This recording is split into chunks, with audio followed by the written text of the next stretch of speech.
Yes, today is Veterans Day Sunday. And I thought, there's an essay contest in most every town in the country, and the young people write an essay about Veterans Day, and they compete, and then they even can go to higher levels within the U.S. and get really full scholarships for the winners.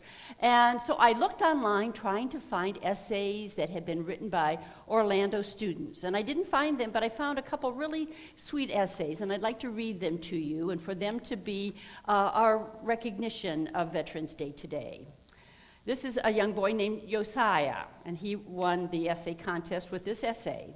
Why are we saluting our Sussex County military veterans? The reason we are saluting our Sussex County military veterans is because you have done a lot for us. You defended our country and risked your life so that we can live in the great land of the free. You have put your needs last while putting our country's needs first. You sacrificed time away from your family so we can sleep well at night, something that a lot of people have taken for granted. It takes a special man and woman to risk all they have for our safety and our freedom. You may not realize it, but there are many of us who look to you as positive role models. While a lot of people may look up to celebrities, you are the ones that symbolize what America is about. When I hear the word veterans, I think of men and women of integrity and excellence, people that will go above and beyond the call of duty. So today we salute you and honor you for all that you have done for our country and what you continue to do for our country. And that's Josiah's words. And I'm not sure where Sussex County is. You'll have to tell me. Someone in this room knows. New Jersey, okay, thank you. Okay, this is Mara, M-A-H-A, Maha. And her winning essay was this. And she speaks to something that is true for me, and I really loved what she said. Veterans Day is observed on November 11th every year in our country. It's a day where we celebrate a truce which ended World War I between the Allied nations and Germany. This is an extraordinary day where we get an opportunity to thank our heroes known as veterans. It is because of such brave men and women that we cherish our freedom. During this particular day, we get to salute veterans from all of our military branches. Veterans are extraordinary people. They gave up so much so we can enjoy our freedom and continue to go about our daily lives. It's not only veterans that we need to thank, but their families as well. Let's not forget their families. We need to appreciate them and acknowledge them as well. Just take a moment. How would you feel if one of your parents, or in some cases both of your parents, are away for an extended period? They get to miss all the holidays and birthdays in 1 year. All this comes at a cost. Things that we take for granted mean the world to our veterans. So many of them give the ultimate sacrifice and give their lives to protect our freedom. We should be thankful for our veterans and respect all the brave men and women of our military. I want to take this opportunity to personally thank the veterans who are in our community and our country and around the world. May God bless you and your family. Thank you for all you have done. God bless America. Aren't those wonderful? And of course, my son's still active in the military. He teaches ROTC at LSU, but was deployed 13 times to the Middle East in a previous incarnation of his military service. So I know what that feels as a family member, and many of you do as well as being veterans. So if you're a veteran, stand and let us applaud you.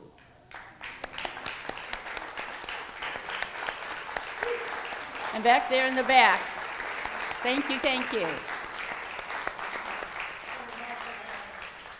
wife is also a Vietnam veteran, and then got to stay behind as a wife and mother while I deployed. So she knows both sides of that, doesn't she?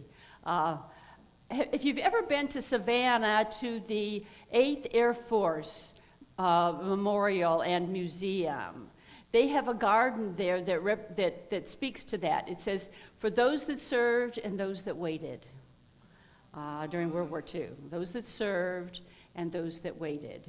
And we can get a sense of that in recent years as well.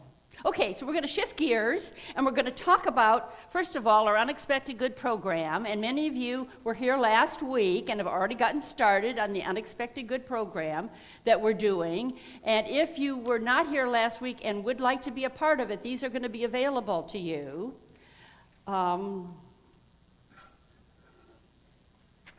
Okay, getting ready. Those that have already had Unexpected Good as a result of the Unexpected Good program, and what this is, hiding in this envelope, if you weren't here last week, is $1 and a dime and a penny, with the idea of seed money that you will receive and then tithe on, with this idea that you'll tithe on unexpected money that comes into your life, or something of monetary value that comes into your life. We'll keep track of that, and we'll see just how much comes in unexpected good in the form of money during the time of this program between now and Thanksgiving Sunday. So it's just a little bit longer, and maybe we'll take it through the end of the month.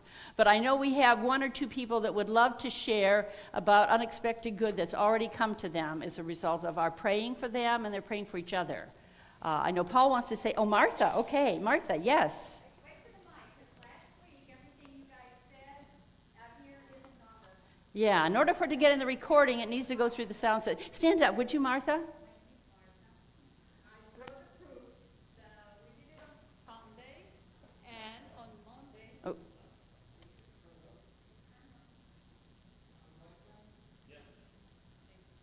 And on Monday, we received that in the mail.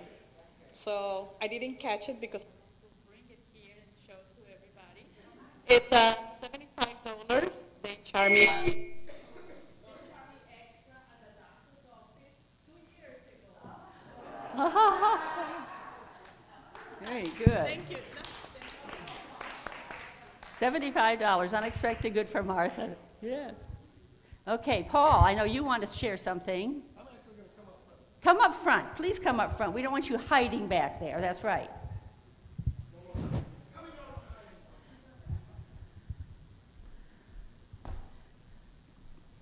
Because I have this microphone I can use. So on the unexpected income, gave the $1 away. Was thinking on Friday, okay, where's my good? I know it's coming. Where's my good? It's coming in. And I hadn't found any money. And then I realized my neighbor gave me these tickets. Here's my unexpected good. And the value of these tickets, I'm not exactly sure, but it comes somewhere around $150. So here's my $15 tithe that I will be putting in the basket. Yes. So thank you, Paul, for being an example of that. It may not come in the form of a check like Martha received. It may, but it may not. It may come as cash. It may come as a gift of some value, as those tickets did. It may come in a savings of something that's significant to you, that you recognize is as a result of your doing the affirmation. You know, the Spirit is always trying to pour good upon us. And all we're doing is opening ourselves to receive what Spirit is attempting to forever be giving us. So if we have some old ideas about money that get in the way, and Reverend Rosedale spoke to that when she read that thing from Christian Sorensen's and Peter Welda's book, Joyous Life or something. She was saying how Spirit is giving to us, and we need to open to receive.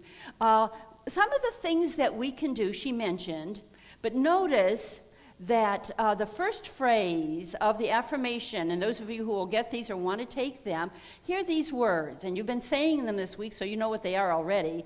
I believe that God is the source of all supply, and that money is God in action and should be used for good. So for us, if we've ever had the concept of filthy lucre, or it's better to give than it is to receive, but not receive. If any of the things that came to you from a past teaching or examples in our lives, this is part of what we're doing as we're shifting our awareness away from the idea that there's anything wrong with money.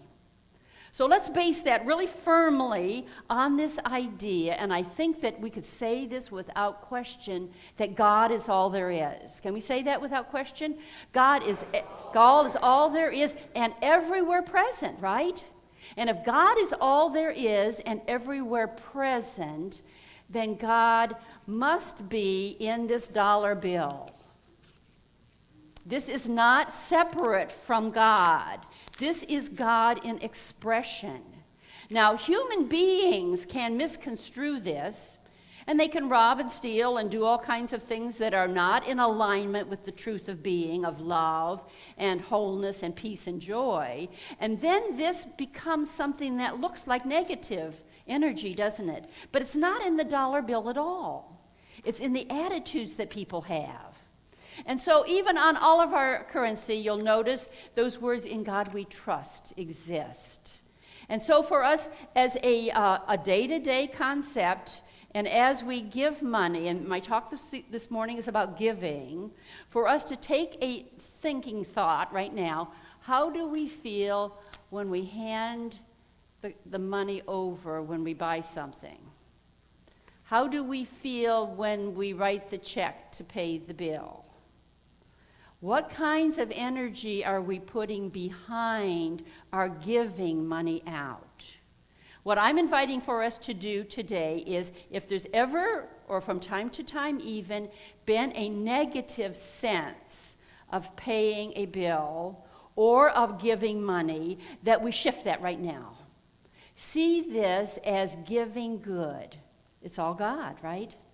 And let's make a new perspective on what it is we're doing when we're giving.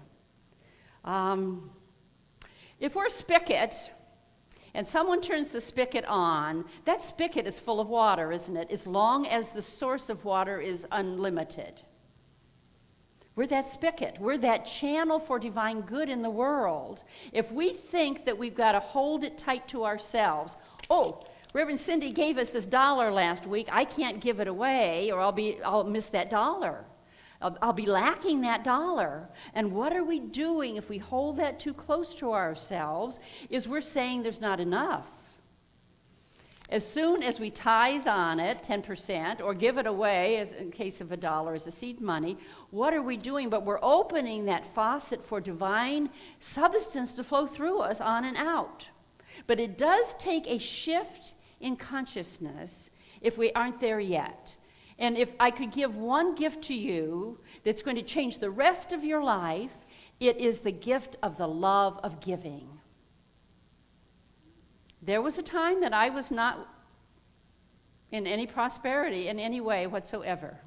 And I started to hold that money in, and fearful of paying every bill. Whenever there was a bill to be paid, fear came up in me that there wasn't going to be enough to feed my children, that there wasn't enough to have electricity bill paid in the house. There was this fear, and it got me smaller and smaller and smaller in my understanding of the substance of God that is called money. I was coming to this center back in the 80s. My husband and I had a business that wasn't really doing very well. And we started to hear and do an Unexpected Good program like this at that very time. At that very time, I started to look at things in new ways. My upbringing had been that there wasn't really lack in our home, but there wasn't the speaking of abundance either when I was growing up. And there was an occasion where my mother said to my younger brother, "Do you want shoes today?" And he said, "I really don't want to shop for shoes today." She said, "Well, then, okay, then I'll buy us vitamins." And somehow those little things over a growing up lifetime was, we don't have enough money to buy both vitamins and shoes.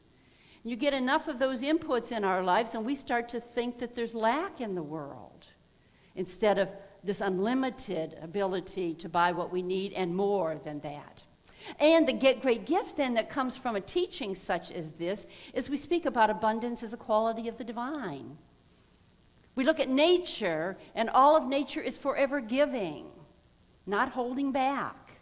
That oak tree is going to drop those acorns. It's not going to worry where the acorns go, is it? It's going to feed the squirrels and insects and plant new trees. The wonderful cycle of life is a givingness. And we speak of God as divine love, and we speak of God as divine givingness. And what do we want to do with our lives but to become more godlike, to become more as God is. And when we can do that, we make a change in our own consciousness. And that's that consciousness of giving in some part.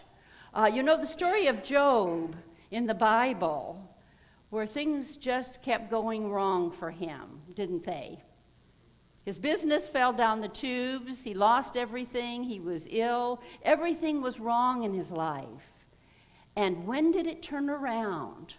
If you were to look in the book of Job, the gift that was given to him that turned it all around, his life changed when he began to pray for his friends.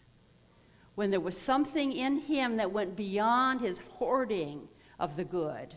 He began to pray for his friends and things opened up. And that was a key to me. Here, right in this church back in 1980, whatever it was, I thought, we don't have money that I can give a lot away. But we did have a church directory, and we need to do that again, make a church directory. I thought, what I can do that will feel really good about giving is I can start sending birthday cards to people in the church when it's their birthday. I can afford a birthday card, and to start the flow of good going again in my life because it had stagnated, I started to send birthday cards. And I'd like to tell a story. Let's see here. This is from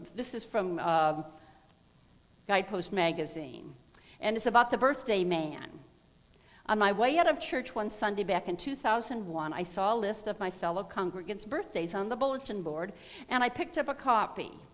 You love to sing, I thought. I'd even sung the jingle for a radio station at one point. You could sing happy birthday to these people. The next day I got out the church directory and made the first call. It was a hit. I kept going and usually got at least one enthusiastic thank you when I went to services. I even heard that people who missed the call would gather their family to listen to the song on their voicemail. Now that physical limitations keep me home, the calls help me stay connected with my church family. The church secretary prints out the list for me.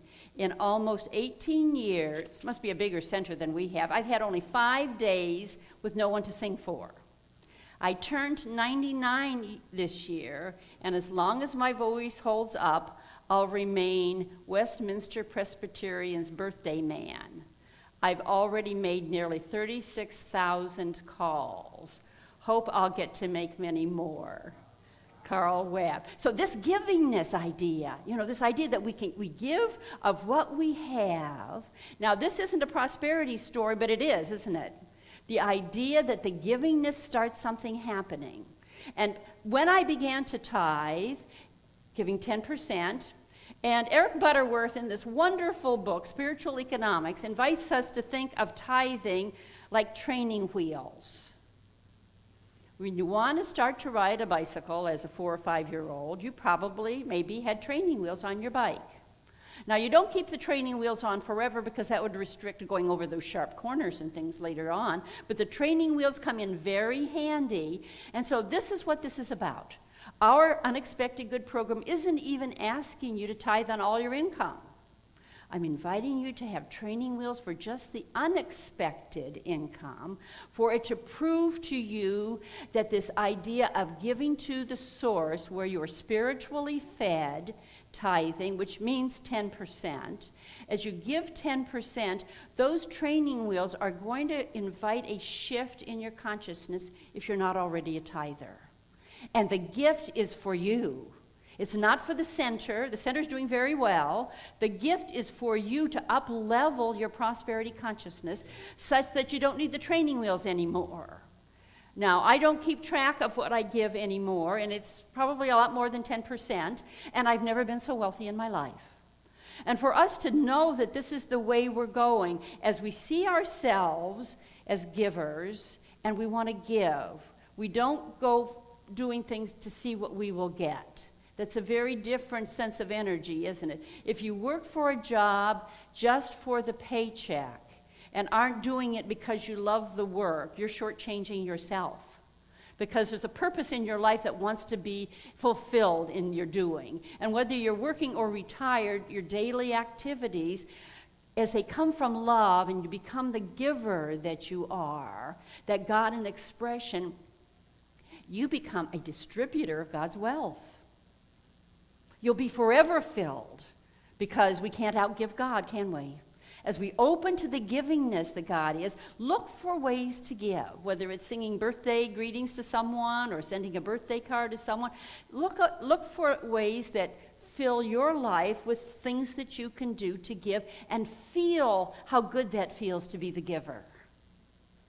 And let people give to you. This isn't a case of it's more blessed to give than to receive. You know, Paul said Jesus said that, but Jesus never said that in any of the Gospels. I know that Jesus said it's blessed to give and to receive, because he was always open to receive. And all of everything he needed was provided for him through his whole ministry. He didn't go after the dollars to do it. If they needed money to pay the tax, he told them to go fish. And the fish they could sell for the tax money, or as they said in their idioms, the gold is in the fish's mouth, or the coin is in the fish's mouth. But the idea that what they were doing would bring the money to pay the taxes. And for us to know that whatever it is we need, as we shift into that place of giving consciousness. So I invite us to all measure when we're doing something for someone else, where are we coming from? Are we coming from this unlimited source flowing out through us and gifting the world? Or are we giving to get? As long as we're giving to get, it will always fall short. As we tithe, as we give to our center, as we give to all those places where we're spiritually fed, as we give to charities and those places that we feel the need, what we are being is God-like, because God is giving. God is givingness. And as we allow ourselves to open to that greater possibility, then we can take these words from Malachi to heart. So let's turn to the cover of your program, and this quote is quite often used, especially in New Thought churches, from Malachi 3:10. Bring the whole tithe to the storehouse, so that there may be food in my house. And test me now in this, says the Lord of hosts, if I will not open for you the windows of heaven and pour out a blessing for you until it overflows. Now let's pick that apart just quickly here this morning. Bring the whole tithe to the storehouse. That could be a tenth of the grain that they grew back then, and they're going to put it in the storehouse. That could be the giving that we do to our family members and in charities and in work that we do in the world. And if we give it all, if we give a tenth of our money or more than that, as we give from our heart in all that we do, we are bringing the whole tithe to the storehouse, aren't we? And so that there may be food in my house, and test me now in this, the Lord of hosts says. So let's try this, let's prove it. Let's do it with the Unexpected Good program as a training wheels program to get that bicycle running in prosperity in our lives, and let's keep track of it. And we'll do that here at the center. So we know that we have some money that we've already accounted for. As you give to the Unexpected Good program, you can use our envelopes if you're giving cash, or if you write a check, write on the notes of the check that a certain amount of that is your Unexpected Good. And Don, we can keep track of that, right? He's our treasurer, yes. Our oldest veteran and our treasurer in the center, a veteran of the center as well, I think. Well, maybe not that. And we'll keep track, and we'll let you know how we're doing, because we know that 10 times that is what's coming to you. And then let us take the last part of that quote from the Bible. Opening the windows of heaven and pour you out a blessing. Now we have a window way high up there. Is that a window of heaven? We've got a window down there. We've got windows over here. Is that the windows of heaven? What did Jesus said that heaven was? Heaven is within us, right? So the windows of heaven that are pouring out upon us are within us. We've already got it within ourselves. It may come in the form of ideas if we have a business. It may come in the form of new customers if we have a business. But let us know that the windows of heaven are not up in the sky with clouds pouring down just rain. What we're talking about is substance. We're talking about money. We're talking about good in every area of our lives. And as we don't hold back anymore, as we become givers, then the universe fills us. to overflowing. How many of you are up for this experiment that we're doing this month? I'm up for growing my prosperity consciousness even more. And I've done it many times before. For us to be in that place of seeing ourselves as givers, to love giving, to be addicted to giving, but also to receiving. This isn't a case where we're depleting anything. We're giving from this awareness of abundance, and the abundance of the universe will rush in to fill, pressed down, and multiplied, right? So let's prove this truth, just like Malachi says. Bring your whole tithe, your whole gift, your whole giving nature to the storehouse, so there may be food in my house, and test me now in this, says the Lord of hosts, if I will not open for you the windows of heaven and pour out for you a blessing until it overflows. Let's turn to our affirmation on the inside that Mara led you in a few minutes ago, and say it together. That's right under the greeting one another in the program. And let's say it out loud together. I am learning to draw the divine substance into my life, and as freely as it is given to me, I give it to others. I am a channel for the divine flow of good, and so it is. Let's turn within for just a moment, shall we? Let's feel ourselves in this divine flow. Let us know that we are distributors of an infinite wealth from an infinite source. And that as we distribute that wealth lovingly in our lives through our efforts and our love and our money and all the other things that we can give to the world, that it never ever depletes us. It multiplies it in us. We become richer and more blessed because of our willingness to be used in this way in our lives. I give thanks it's already so.